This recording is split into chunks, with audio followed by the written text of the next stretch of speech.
안녕하세요. 말씀 베이커리 598번째 시간 기도하심으로 시작하겠습니다. 거룩하신 주님 감사합니다. 주님의 말씀을 묵상합니다. 성령님께서 말씀에 조명이 되어 주시옵소서. 우리 주 예수 그리스도님의 이름으로 기도합니다. 아멘. 네, 오늘 보실 말씀은 창세기 39장 1절에서 23절까지의 말씀입니다. 요셉이 이집트로 끌려갔다. 요셉을 이집트로 끌고 내려간 이스마엘 사람들은 바로의 신하인 경호대장 이집트 사람 보디발에게 요셉을 팔았다. 주님께서 요셉과 함께 계셔서 앞길이 잘 열리도록 그를 돌보셨다. 요셉은 그 주인 이집트 사람의 집에서 살게 되었다. 그 주인은 주님께서 요셉과 함께 계시며 요셉이 하는 일마다 잘 되도록 주님께서 돌보신다는 것을 알았다. 주인은 요셉이 눈에 들어서 그를 신복으로 삼고 집안일과 재산을 모두 요셉에게 맡겨 관리하게 하였다. 그가 요셉에게 자기의 집안일과 그 모든 재산을 맡겨서 관리하게 한 그때부터 주님께서 요셉을 보시고 그 이집트 사람의 집에 복을 내리셨다. 주님께서 내리시는 복이 주인의 집 안에 있는 것이든지 밭에 있는 것이든지 그 주인이 가진 모든 것에 미쳤다. 그래서 그 주인은 자기가 가진 모든 것을 요셉에게 맡겨서 관리하게 하고 자기의 먹거리를 빼고는 아무것도 간섭하지 않았다. 요셉은 용모가 준수하고 잘생긴 미남이었다. 자, 요셉이 이집트로 팔려갑니다. 자, 그리고 보디발이라는 이 경호대장, 바로 파라오의 경호대장인 보디발에게 팔려갑니다. 그런데 2절에서 우리가 눈여겨봐야 할 것이 주님께서 요셉과 함께 계셔서 앞길이 잘 열리도록 그를 돌봐주셨다라는 것입니다. 그렇다면 노예에서 풀려났다는 걸까요? 자유민이 됐다는 걸까요? 아니요. 여전히 노예입니다. 그런데 요셉이 손대는 일마다 잘 됩니다. 그것을 보고 주인인 보디발이 하나님께서 요셉에게 특별한 복을 주셨구나. 하나님께서 요셉을 돌보시는구나. 그를 깨닫습니다. 그리고 요셉에게 모든 걸 맡깁니다. 그랬더니 요셉이 관리하는 것마다 모두가 다 복을 받아서 잘 되는 것을 경험하게 되는 것이죠. 우리가 복의 근원이 된다라는 것, 자, 복의 삶을 산다는 것이요. 내가 남들보다 훨씬 더 높아지고, 우리가 흔히 일반적으로 생각해보면 요셉이 노예로 팔려왔잖아요. 그럼 주님께서 복을 주셨으면 노예에서 풀려내야 될 거 아닙니까? 그런데 여전히 노예입니다. 그런데 어떤 노예입니까? 주인의 신뢰를 받는 노예. 하나님의 복의 근원이 되어서 그 노예인 요셉을 통해서 주인인 보디발이 복을 받게 되는 그런 노예가 되고 있는 것입니다. 자, 7절부터 계속 보면요. 일이 이렇게 된 지 얼마 지나지 않아서 주인의 아내가 요셉에게 눈짓을 하며 나하고 침실로 가요 하고 꾀었다. 그러나 요셉은 거절하면서 주인의 아내에게 말하였다. 주인께서는 모든 것을 나에게 맡겨 관리하게 하시고는 집안일에는 아무 간섭도 하지 않으십니다. 주인께서 가지신 모든 것을 나에게 맡기셨으므로 이 집안에서는 나의 위에는 아무도 없습니다. 나의 주인께서 나의 마음대로 하지 못하게 한 것은 한 가지뿐입니다. 그것은 마님입니다. 마님은 주인 어른의 부인이시기 때문입니다. 그런데 내가 어찌 이런 나쁜 일을 저질러서 하나님을 거역하는 죄를 지을 수 있겠습니까? 요셉이 이렇게 말하였는데도 주인의 아내는 날마다 끈질기게 요셉에게 요구해왔다. 요셉은 그 여인과 함께 침실로 가지도 않았을 뿐만 아니라 아예 그 여인과 함께 있지도 않았다. 하루는 요셉이 할 일이 있어서 집 안으로 들어갔는데 그 집 종들이 집 안에 하나도 없었다. 여인이 요셉의 옷을 붙잡고 나하고 침실로 가요 하고 졸랐다.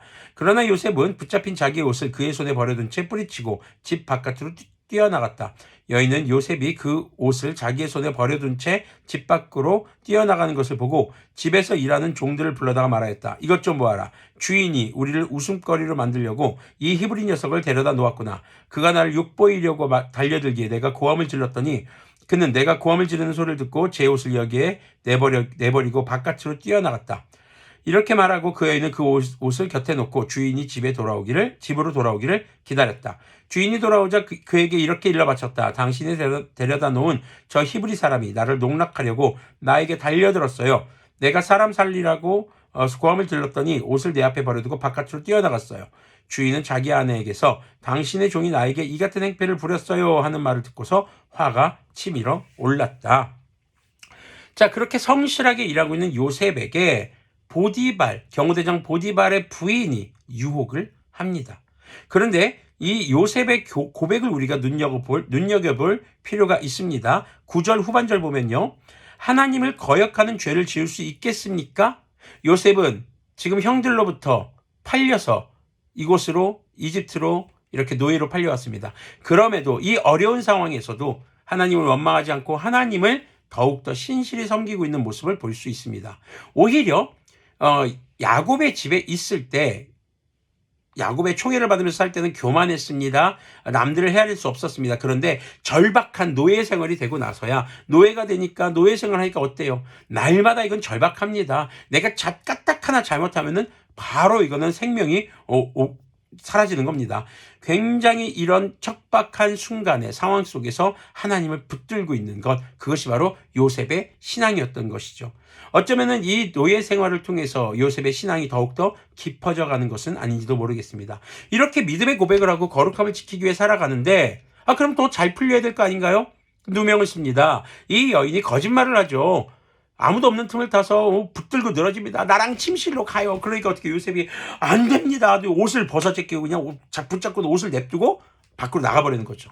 그런데 자기를 욕보이려고 했다라는 누명을 씌워서 이제 요셉을 모함합니다. 자, 이제 그 주인인 보디발이 들었습니다. 화가 치밀어 올랐다라고 합니다. 요셉 때문에 화가 났을까요? 사실 뒷부분 한번 보세요. 요셉의 주인은 요셉을 잡아서 감옥에 가두었다. 그곳은 왕의 죄수들을 가두는 곳이었다. 자, 보세요. 노예가 자기 부인을 겁탈하려고 했다? 그럼 죽여도 돼요. 사형감이에요. 그런데 보디발은 죽이지 않습니다. 왜 죽이지 않았을까요? 두 가지 이유로 생각해 볼 수 있습니다. 첫 번째, 요셉이 복의 근원이라는 것을 알았기 때문입니다. 두 번째, 요셉이 평상시 행실이 그러지 않았어요. 아마도 자신의 부인에게 문제가 있었다라는 것, 이렇게 굉장히 좀 문란한 생활을 했었다는 것을 보디발은 어렴풋이 알고 있었던 것은 아닐까라는 추측도 해볼 수 있습니다. 어쨌거나 요셉이 그런 이 혐의 가운데 주인의 부인을 겁탈하려 했다는 혐의를 가지고도 지금 감옥에 갇힌다는 건요, 굉장한 은혜인 겁니다. 사형당하지 않았어요. 거기다가 왕의 죄수들을 가두는 곳이었다는 건 일반 감옥과는 좀 질적으로 다른 곳이었다는 것이죠. 자, 요셉이 감옥에 갇혔으나 21절 보니까요, 주님께서 그와 함께 계시면서 돌보아 주시고 그를 한결같이 사랑하셔서 간수장의 눈에 들게 하셨다. 간수장은 감옥 안에 있는 죄수를 모두 요셉에게 맡기고 감옥 안에서 일어나는 모든 일을 요셉이 혼자 처리하게 하였다. 오호, 보디발 이 경호대장의 집에서와 비슷한 양상이죠. 간수들이요, 요셉을 너무 신뢰하는 거예요. 그냥 다 맡기는 겁니다. 너무 정직하게 일을 처리하는 것도 있었을 것입니다. 23절 계속 보면요, 간수장은 요셉에게 모든 일을 맡기고 아무것도 간섭하지 않았다. 그렇게 된 것은 주님께서 요셉과 함께 계시기 때문이며 주님께서 요셉을 돌보셔서 그가 하는 일은 무엇이나 다 잘되게 해주셨기 때문이다. 감옥에서도 주님께서 요셉과 함께 계셨기 때문이다 라고 성경은 이야기를 하고 있습니다.